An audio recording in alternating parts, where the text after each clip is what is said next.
Alhamdulillah. Alhamdulillahillazi nahmaduhu wa nasta'inuhu wa nastaghfiruh wa na'udzu billahi min shururi anfusina min sayyiati a'malina may yahdihillahu fala mudilla lahu wa may yudlil fala hadiya lahu asyhadu an la ilaha illallah wa asyhadu anna Muhammadan abduhu wa rasuluhu la nabiyya ba'dah al-mab'uts rahmatan lil alamin. Allahumma salli wa sallim ala habibina wa syafi'ina wa qurrati a'yunina sayyidina Muhammadin wa ala alihi wa ashabihi wa man tabi'ahum bi ihsanin ila yaumiddin. Amma ba'du, fa ya ibadallah, usikum wa nafsi bi taqwallah faqad fazal muttaqun kama amara Allah ta'ala fi kitabihil karim. A'udzu billahi minasy syaithanir rajim. Ya ayyuhalladzina amanu taqullaha haqqa tuqatih wa la tamutunna illa wa antum muslimun. Hadirin jamaah Masjid Nurul Hidayah, semoga selalu dalam rahmat dan lindungan Allah Subhanahu wa taala. 10 hari lagi kita akan memperingati Maulid Nabi besar Muhammad sallallahu alaihi wasallam. Sementara kita sebagai umat Islam diperintahkan oleh Allah Subhanahu wa taala untuk bergembira atas rahmat dan fadilah yang Allah berikan kepada kita. Sebagaimana Allah firmankan dalam surah Yunus ayat ke-58, Qul bifadlillahi wa birahmatihi fabidzalika falyafrahu. Katakanlah wahai Rasulullah, bifadlillah, dengan fadilah keutamaan dari Allah Subhanahu wa taala, wa birahmatihi, dan dengan rahmat kasih sayang Allah Subhanahu wa taala, fabidzalika, dan dengan semua itu, falyafrahu. Di sini pakai lam amr, wajib bagi kalian untuk bergembira. Bahkan Allah tegaskan saking luar biasanya, huwa khairum mimma yajma'un. Karena dua hal itu, fadilah dan rahmat dari Allah Subhanahu wa taala kepada kita itu lebih baik daripada harta apapun yang kita kumpulkan di muka bumi ini. Sebanyak apapun harta yang kita kumpulkan, pasti akan berpisah dengan kita. Entah hartanya dulu pergi, dicolong orang, kebakaran, hilang, dan seterusnya. Atau kita yang meninggalkan harta dalam kondisi meninggal dipanggil oleh Allah Subhanahu wa ta'ala. Apapun itu, kita dan harta kita pasti berpisah. Tapi kita dengan keutamaan Allah, dengan rahmatnya Allah Subhanahu wa ta'ala, akan selalu berada bersama nanti di yaumil akhir nanti. Dan di antara rahmat yang paling agung ya Allah berikan kepada kita umat manusia, bukan hanya umat Islam, tapi seluruh umat manusia. Bahkan bukan hanya golongan manusia, seluruh makhluk, baik itu binatangnya, baik itu tumbuhannya, baik itu manusianya. Di antara rahmat yang Allah berikan paling agung adalah diutusnya Rasulullah Muhammad sallallahu alaihi wasallam. Dalam ayat yang sama-sama kita hafal, wa ma arsalnaka illa rahmatan lil alamin, dan tidaklah aku diutus oleh Allah Subhanahu wa taala kecuali untuk menjadi rahmat bagi sekalian alam. Maka memperingati lahirnya Rasulullah Muhammad sallallahu alaihi wasallam adalah bagian dari kita melaksanakan perintah Allah Subhanahu wa taala untuk bergembira atas rahmat yang Allah berikan kepada kita. Itulah sebabnya banyak di antara umat Islam yang ketika bulan Maulid mereka mengadakan Maulid Nabi besar Muhammad sallallahu alaihi wasallam.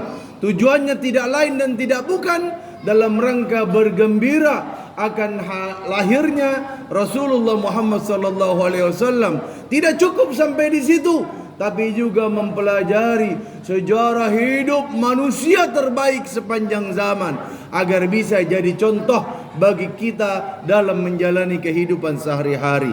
Baik itu cara makannya, baik itu cara minumnya, baik itu cara tidurnya, baik itu cara menikahnya, mengurus istri dan anak, baik itu cara bermasyarakatnya, baik itu cara bernegaranya. Dalam urusan apapun, Rasulullah adalah teladan paling sempurna di semua sendi kehidupan. Alhamdulillah Rabbil Alamin.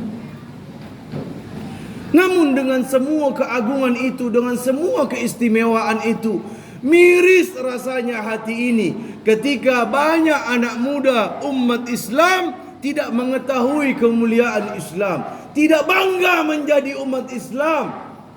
Justru di generasi sosial media, di mana internet mudah diakses, di mana informasi serba terbuka, dunia menjadi seolah seperti satu kamar yang bisa kita akses. Apa yang terjadi di Amerika detik ini bisa kita ketahui di kamar kita sendiri. Dengan keterbukaannya informasi itu, sangat disayangkan jika generasi muda Islam justru kehilangan kebanggaan mereka kepada agama mereka sendiri. Karena apa? Faktornya banyak. Bisa jadi karena lalainya orang tua dalam mendidik anak, bisa jadi karena mereka yang keliru dalam belajar, karena mereka yang tidak mendapatkan informasi yang cukup tentang betapa mulianya ajaran Islam, betapa sempurnanya keteladanan Rasulullah Muhammad SAW. Sehingga ada di antara mereka yang terjerumus dalam paham-paham sesat. Maksudnya ingin toleran, akhirnya ingin campur aduk agama. Maksudnya ingin berbuat baik kepada orang, akhirnya terjerumus ke dalam paham-paham yang sesat.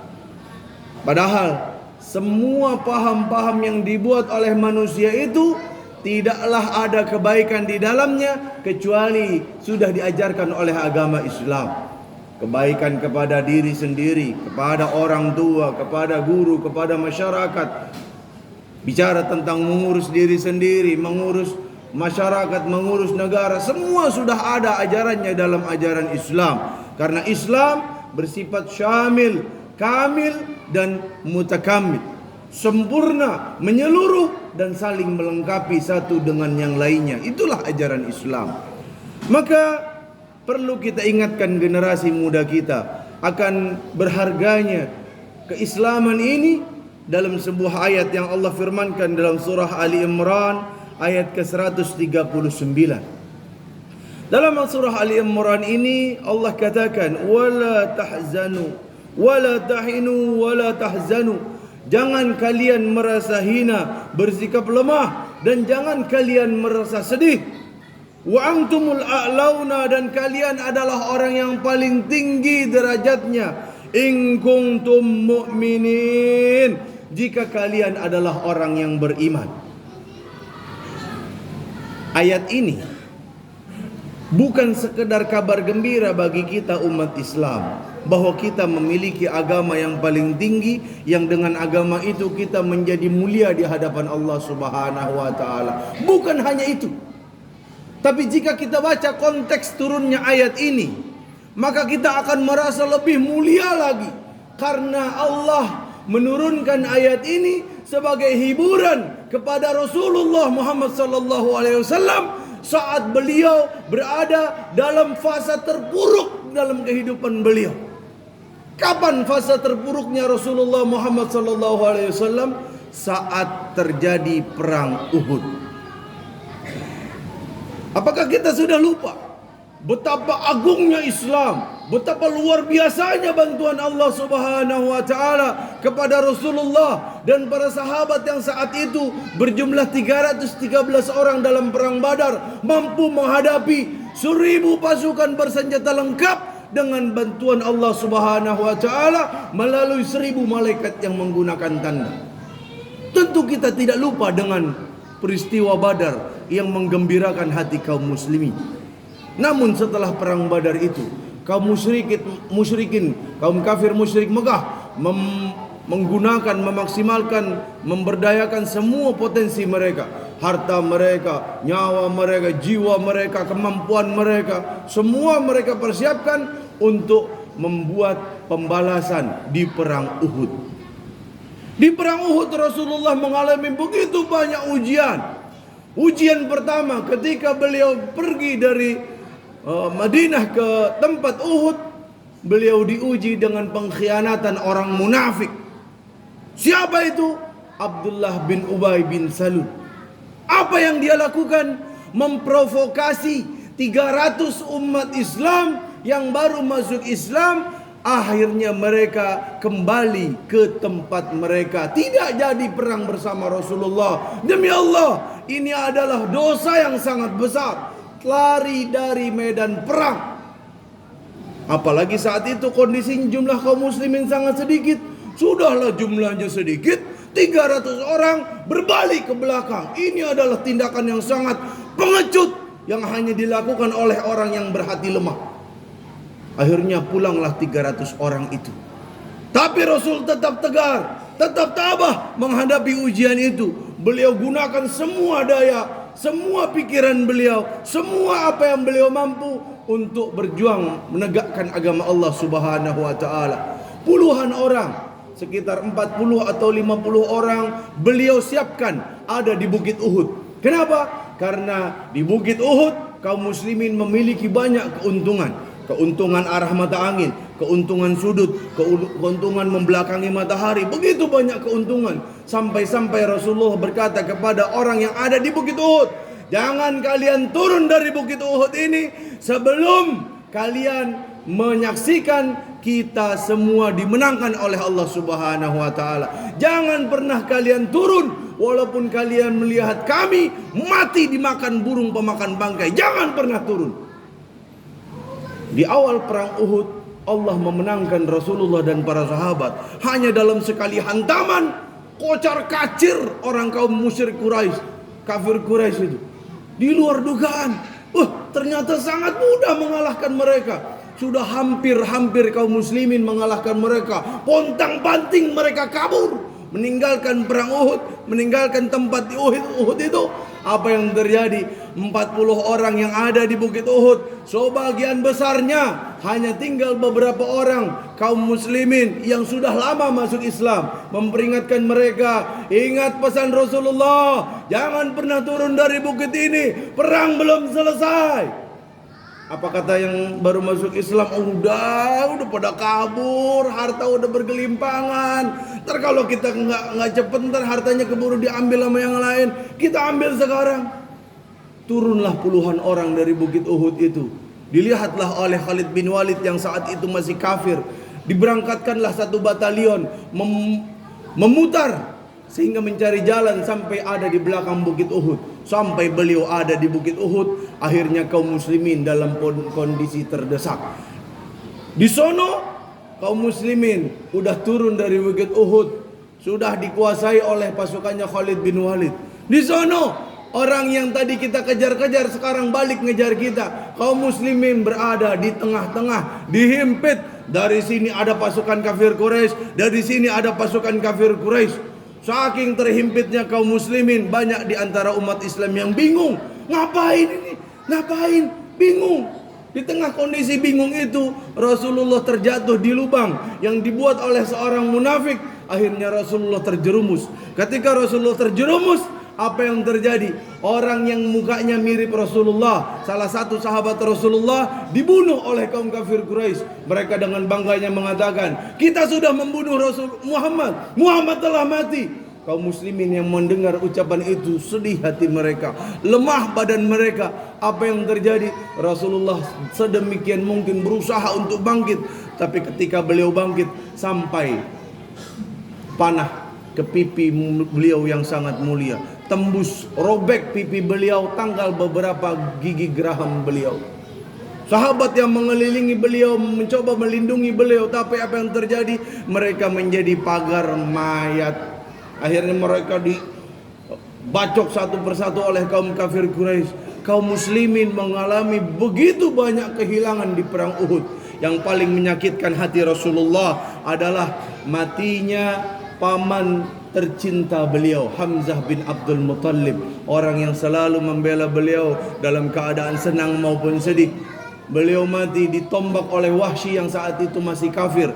Lalu akhirnya Hindun binti Utbah yang saat itu masih kafir, yang kemudian nanti akan masuk Islam di Fathu Mekah. Hindun binti Utbah merobek dada Hamzah bin Abdul Muthalib, lalu diambil jantungnya, lalu dikunyah oleh Hindun sebagai pembalasan dendam karena saudara-saudaranya banyak mati di perang Badar. Lalu jantung Hamzah dikunyah, lalu dilepeh di hadapan Rasulullah Muhammad SAW yang melihatnya dari kejauhan. Sedih hati beliau, sedih hati para sahabat beliau, remuk hatinya, seolah tidak tahu lagi harus apa. Justru dalam kondisi titik terbawah Rasulullah dan para sahabat, Allah menggembirakan kaum muslimin dengan ayat wala tahinu, jangan kalian merasa sedih, jangan kalian merasa lemah, wala tahzanu, jangan kalian merasa sedih, wa antumul a'launa, kalian justru yang paling tinggi derajatnya, in kuntum mu'minin, jika kalian adalah orang yang beriman. Buya Hamka dalam tafsir Al-Azhar mengomentari ayat ini dengan mengatakan, orang kafir Quraisy bisa mengambil harta kalian, orang kafir Quraisy bisa membantai saudara kalian, orang kafir Quraisy bisa mencopot satu persatu pasukan kalian. Tapi ada satu hal yang tidak bisa diambil oleh orang kafir Quraisy, yaitu iman yang ada dalam dada kalian. Iman itu yang akan menggerakkan kehidupan kalian. Iman itu yang akan membangkitkan kemuliaan kalian. Iman itu yang akan menyebabkan kalian mulia di pandangan Allah Subhanahu wa taala, mulia di pandangan manusia. Sehingga dengan iman itu kaum muslimin bangkit. Rasulullah Muhammad SAW tidak membiarkan kaum muslimin dalam kesedihan terus menerus. Beliau pompa semangat kaum muslimin hingga dalam setiap peperangan tidak pernah ada satupun peperangan yang dilakukan oleh Rasulullah kecuali Allah memberikan kemenangan kepada mereka. Maka kita sebagai umat Islam wajib memiliki kebanggaan kepada agama ini, karena agama ini adalah satu-satunya agama yang hak. Dan semua agama yang menyelisihi Islam adalah agama yang batil. Maka kebanggaan ini haruslah kita wujudkan dalam mengaplikasikannya dalam kehidupan sehari-hari. Kita gunakan Islam sebagai cara kita menghormati orang tua kita. Kita ajarkan Islam kepada anak-anak kita. Kita aplikasikan Islam dalam menghormati guru-guru kita. Kita gunakan Islam dalam membantu orang yang lemah di antara kita. Kita gunakan Islam dalam seluruh sendi kehidupan yang mampu kita lakukan. Semoga khutbah yang singkat ini bisa menjadi pemicu semangat kita untuk meneladani Rasulullah Muhammad SAW. Paling tidak umat Islam tidak kehilangan kebanggaan mereka kepada agama mereka. Aqulu qauli hadza wa astaghfirullah li wa lakum wa li sairil muslimina wal muslimat wal mu'minina wal mu'minat fastaghfiru innahu huwal ghafurur rahim.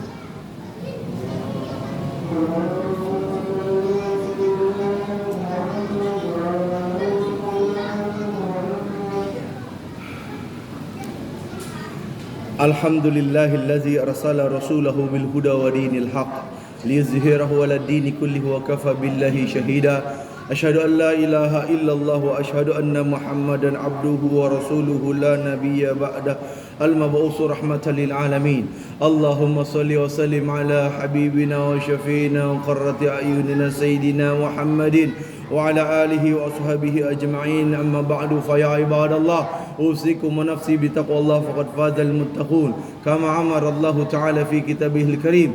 A'udzu billahi minasy syaithanir rajim. Ya ayyuhalladzina amanu taqullaha wal tanzur nafsum ma qaddamat lighad wattaqullaha innallaha khabirum bima ta'malun. Innallaha wa malaikatahu yusalluna 'alan nabi ya ayyuhalladzina amanu sallu 'alaihi wa sallimu taslima. Kepada anak-anak pelajar yang ada di belakang, kalian sudah dewasa, berlakulah sebagai orang dewasa. Kalian bukan lagi anak-anak. Sudah SMP, sudah SMA, harusnya kalian tahu adab saat khutbah Jumat dikumandangkan. Dengarkan dia agar kalian mendapat rahmat dari Allah Subhanahu wa taala. Tidak ada suara, tidak ada obrolan, tidak ada apapun. Kalau mau ngobrol nanti setelah khutbah Jumat. Semoga Allah mengasihani kalian, semoga Allah mengasihani kita semua. Amin ya rabbal alamin. Allahumma salli ala sayyidina Muhammad wa ala ali sayyidina Muhammad kama shallaita ala sayyidina Ibrahim wa ala ali sayyidina Ibrahim. Barik ala sayyidina Muhammad wa ala ali sayyidina Muhammad kama barakta ala sayyidina Ibrahim wa ala ali sayyidina Ibrahim fil alamin innaka Hamidum Majid. Allahumma ighfir lil muslimin wal muslimat wal mu'minin wal mu'minat al ahya'i minhum wal amwat innaka sami'un qaribun mujibud da'wati ya qadiyal hajat. Rabbana hab lana min azwajina wa dhurriyyatina qurrata a'yun waj'alna lil muttaqina imama. Rabbana atina fid dunya hasanah fil akhirati hasanah wa qina azaban nar. Subhana rabbika rabbil izzati amma yasifun. Salamun alal mursalin walhamdulillahi rabbil alamin. Aqimus salat.